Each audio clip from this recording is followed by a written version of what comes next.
مجھ سے مانگو میں جواب دوں گا، ادعونی استجب لکم، مجھے پکارو میں تمہارا جواب دوں گا۔ لیکن جواب بھی سمجھنے کی ضرورت ہے۔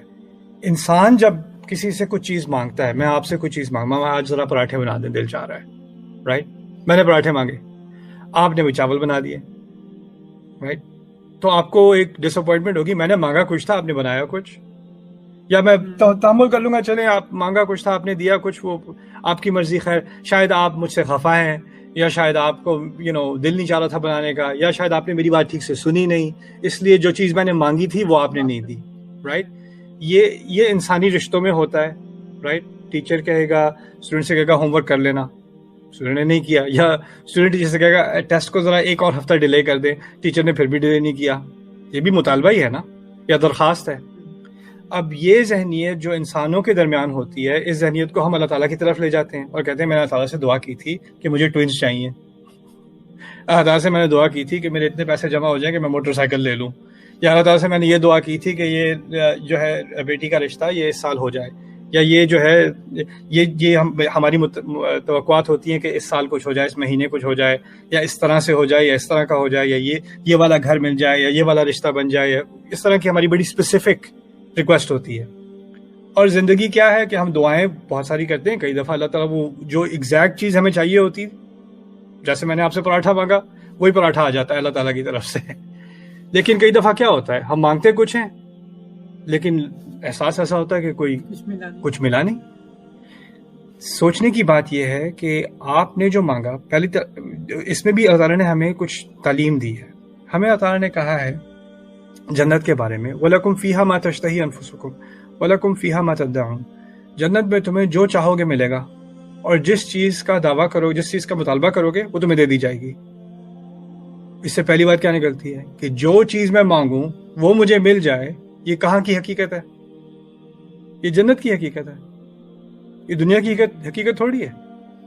دنیا میں جو مانگوں مجھے ملے گا، یہ تو اللہ تعالیٰ نے کبھی نہیں کہا۔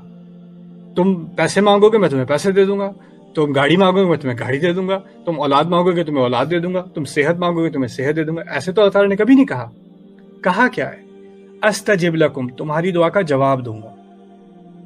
اب ہماری زبان کچھ اور ہے، انسانی زبان ہے، ہماری سوچ کچھ اور ہے، ہم سوچ کے مطابق سوال پوچھتے ہیں۔ اللہ تعالیٰ کا جواب اللہ تعالیٰ کی حکمت کی بنیاد پر ہوتا ہے، وہ اس کی اپنی زبان میں ہوتا ہے، اور اس کا جواب ہو سکتا ہے جیسے یعقوب علیہ السلام ہے، تکلیف میں ہے، ان سے زیادہ ہم کون کمپیٹ کرے گا یعقوب علیہ السلام کی عبادت سے؟ وہ نبی ہیں اللہ تعالیٰ کے۔ اس نبی نے اپنے اولاد کی خیر کے لیے کتنے سالوں دعا کی ہوگی، اتنی دعائیں، اتنا روئے ہوں گے کہ وہ اندھے ہو گئے۔ اللہ تعالیٰ نے جواب دیا، لیکن کب دیا؟ کئی سال دیا، 20 سال بعد، 25 سال بعد، پتہ نہیں کتنے سال بعد اس دعا کا جواب انہیں ملا ہے، پھر ان کی آنکھیں واپس آئی ہیں۔ تو اتنے سال وہ جو گڑ گڑائے ہیں، کیا وہ دعائیں ضائع گئیں؟ سوال پیدا ہوتا ہے نا۔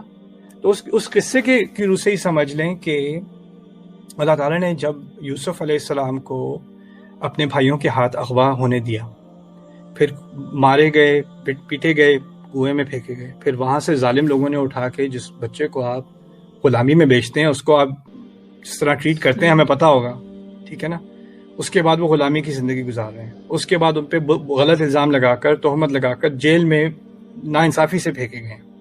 ان کی زندگی میں ٹارچر ہی ٹارچر ہی ٹارچر، یہ ایک مصیبت کے بعد دوسری مصیبت کے بعد تیسری مصیبت، یہ ان کی زندگی ہے۔ لیکن اندازہ کریں کہ جب ان کی جو ان کا جو قصہ ہے اس میں تبدیلی آنی شروع ہوتی ہے، اور وہ بادشاہ کے خواب کی تعبیر اللہ تعالیٰ کی وحی سے اور جو حکمت انہیں سکھائی گئی ہے اس کی بنیاد پہ وہ کرتے ہیں۔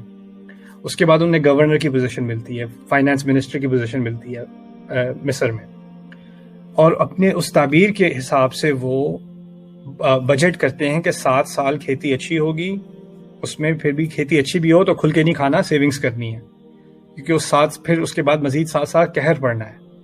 اس قہر میں جو سیونگز کی تھیں اس سے ہی کھا کے گزارا کرنا ہے، جو بچایا ہوا تھا، جو گنا بچایا تھا۔ پھر اس کے بعد ایک آخری سال آئے گا جس میں بہت کامیابی ہوگی، اس کے بعد سے نارمل ہو جائے گا، ٹھیک ہے۔ یہ 15 سال کا ان کا ایک فائنینشیل پلان تھا جو اللہ تعالیٰ نے ان کو دیا۔ اب اندازہ کریں اگر وہ جیل میں نہ ہوتے تو ان کی کبھی اس جو ان کے ساتھ تھا جس کی انہوں نے مدد کی تھی اس سے کبھی بات نہ ہوئی ہوتی، اور جس سے ان کی بات ہوئی تھی وہ رہا ہو گیا، وہ جو ہے وہ بادشاہ کا جو جام ڈالنے والا تھا وہ تھا، تو جب بادشاہ کو خواب آیا اور اس کو سمجھ نہیں آ رہا یہ خواب کیا، اس کا کیا معنی ہے، تو اس کے ذہن میں یوسف نہ آتے جو ان جیل میں ملے تھے. وہ جیل واپس جا کر ان سے بات نہ کرتا کہ بھئی یہ خواب ہے، اس کا کیا مطلب ہے. وہ پھر باہر آ کر اس کی تعبیر نہ کرتے. اگر وہ تعبیر نہ کرتے تو قہر ہوتا 7 سال بعد، اور لاکھوں بچے مرتے، ایک یا دو نہیں. یعنی ایک تو یہ قصہ ہے کہ ایک باپ سے ایک بچہ بچھڑ گیا، رائٹ، ظلم کے اندر. قحط سے کتنی اولادیں اللہ تعالیٰ نے بچائی ہیں، اور ان تمام اولادوں کے بچانے کا اور ان تمام جانوں کے بچانے کا جو ثواب ہے وہ نہ صرف یوسف کو مل رہا ہے علیہ السلام، لیکن ان کے والد کو بھی مل رہا ہے جو صبر کر رہے ہیں، جو دعائیں کر رہے ہیں اور صبر کر رہے ہیں. اللہ تعالیٰ نے جواب تو دیا، لیکن جواب ایسا دیا کہ دنیا اور آخرت کی دونوں کو ملا کر اس کی خیر کا جواب دیا. اور ہو سکتا ہے کہ ہماری تکلیف میں کسی اور کی اللہ تعالیٰ نے بہت بڑی خیر ڈال دی ہو. ایسا بھی ہمیں نہیں معلوم، اللہ کا پلان ہمیں نہیں معلوم. کسی کو نہیں معلوم تھا کہ یہ اصل میں ابھی تم اغوا ہو جاؤ، ابھی کنویں میں گرائے جاؤ، لیکن تمہیں ایک 20-25 سال بعد تمہیں خواب کی تعبیر کرنی ہے. یہ اس کے مقصد سے تمہیں ابھی ڈالا جا رہا ہے یہاں پہ.